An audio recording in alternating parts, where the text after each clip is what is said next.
I have about 15 minutes before I have to go because I have therapy. But I am so inspired right now because I just finished having a conversation on Instagram with one of you guys in the community asking questions about Substack, about how to find success on Substack. You guys are loving. I mean, literally over 300 of you have that's probably the most listeners that I've ever had on any podcast I've ever created, on that one episode of how I'm growing my Substack and my 3-month plan. If you haven't listened to that, go ahead and check the description. I'll put the link down there so you can listen to that first. Not first, but so you can listen to that after this. But so many of you guys have come to me in the DMs on Instagram asking me questions, and I would love to answer them. So I figure instead of just answering them one by one, which I don't mind doing that in the DMs as well, I'll go ahead and create a quick podcast to help you with that. So if you don't already know this, I actually am building my empire now off of Substack and Threads. Every one of my clients, my entire budget, okay, is now coming from Threads and Substack, not Instagram.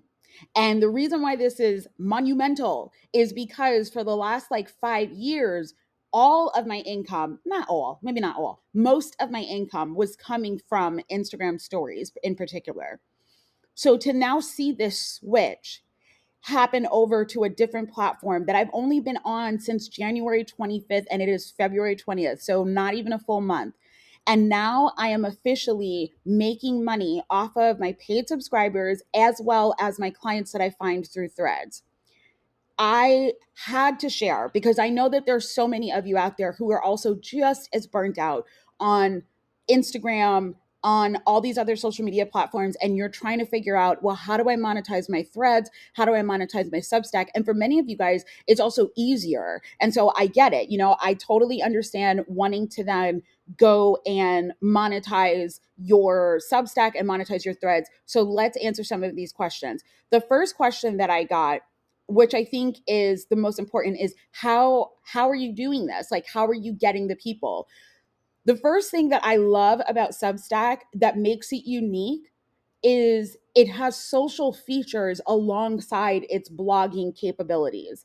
So, and I use the social features. You guys, it's not enough to just post and then zip out. You have to post your post, but then you can use the shareable assets that Substack creates for you. Okay. It's never been easier.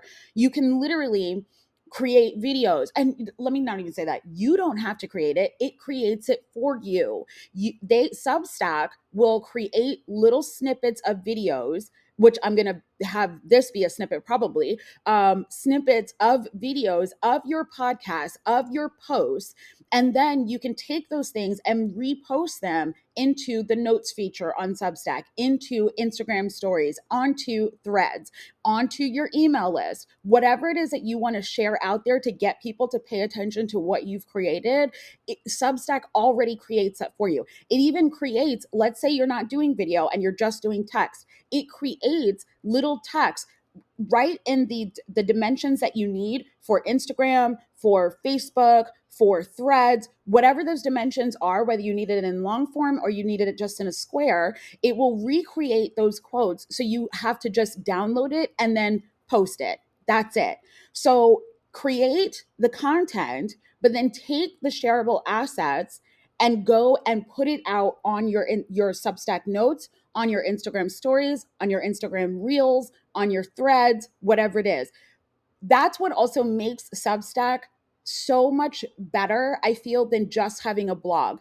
When you have a blog, you are just creating, you're kind of like, it's an echo chamber, right? You're talking to yourself, hoping that through SEO, people will find you, which we're going to talk about this next, is whether or not it's SEO friendly, whether or not Substack is SEO friendly, making it easier for you to be found through Google. We'll talk about that next.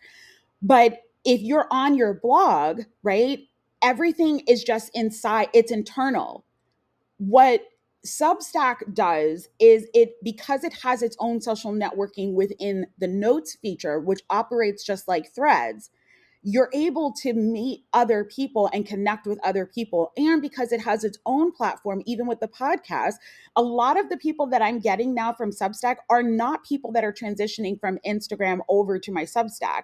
It's people coming directly from within the Substack app. Substack itself is marketing for me, and they make it easy for me to continue the process because they make those shareable assets that I can then use to market myself on other platforms or right here on this same platform. I mean, even the fact that I'm able to make a podcast directly on Substack, all I have to do is press record. I don't have to go off and use iMovie or Riverside or any of those other websites, which is totally fine if you do use those. And I know people that are on Substack that are using those things as well. But directly, like, if there's no excuse when it comes to Substack, if you want to create a podcast, you just press record and you're good. As long as you have a camera and a mic, you're good. And even then, you don't even need that. I just have this because it makes the sound fantastic, and I love a good ASMR. So so point is that Substack removes a lot of the barriers to entry that people struggle with when it comes to creating the podcast, creating the blog, getting seen, all of that. So that's my first thing. Okay. Use the social features. Here's my direct process. My process is I write a post, I take those shareable assets, or I create the post like this, like the video, take the shareable assets, repost them on Instagram, repost it to the notes feature inside of Substack, inviting people to come and hang out with me. And then I go out. I go out to other people's Substacks. I'll use the search feature. I'll look up astrologers, social media consultants, spiritual entrepreneurs, Reiki practitioners. I'll use that search feature kind of like I would use a hashtag on Instagram, and I find other people and I start talking. I start having conversations. I do not take my stuff and then just go, hey, come and check out my page, because who cares about me? You know what I mean? Like, they don't know who I am, so they don't care. People don't care about you until they know that you care about them. So when I go to somebody else's page, let's say I find a Reiki practitioner and I like her, I'm not going to just talk to any Reiki practitioner because I need to vibe with you. So I'll look and see, like, who am I vibing with? Who's creating content that I really like? And then I go ahead and I start talking to them.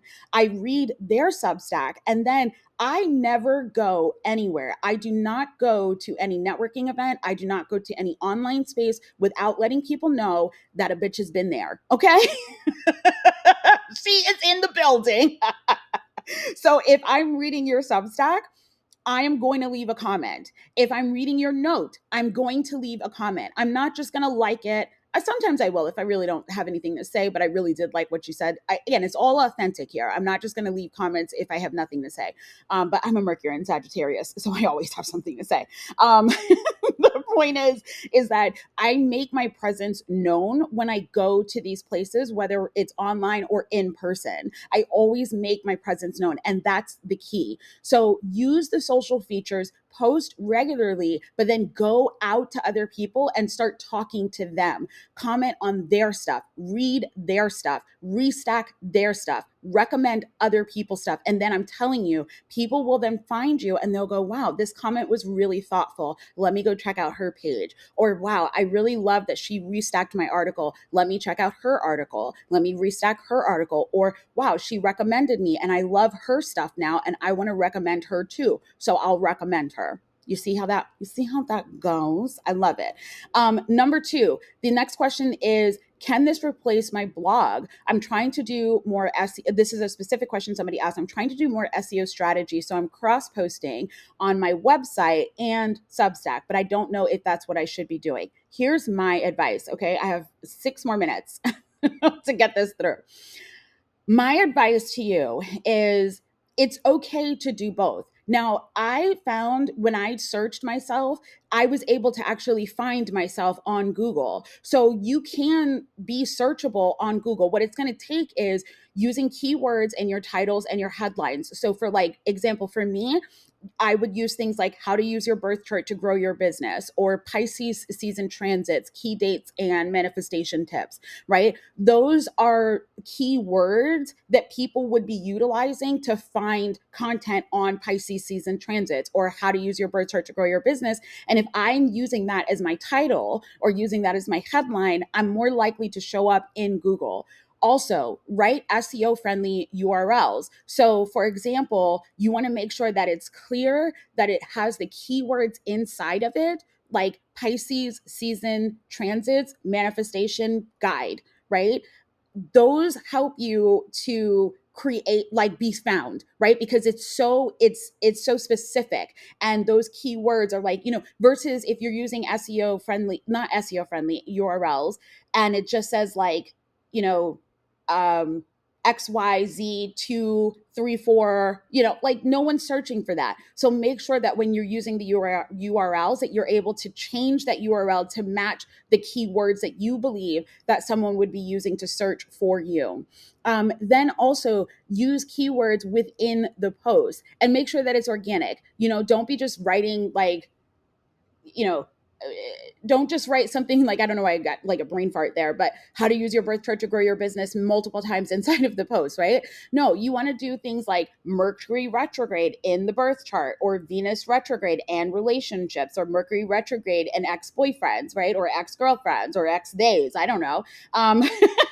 The point is that you want to mention those phrases inside of the post, and you want to keep it natural. So once again, Google is able to search for it. And then inside of the meta descriptions, you also want to make sure that the first few lines of your post, since they act as the meta description that will show up on Google, you want to make sure that it's engaging and that it includes keywords. That's what's going to help you to be found on Google, right? So that could mean like saying like, do you wonder what it means to have Mercury retrograde in your birth chart? Learn how retrograde planets shape your personality, shape your relationships, shape your career, right? So making sure that inside of that first few lines, you are using descriptive keywords that you believe that your ideal client would use to search for you.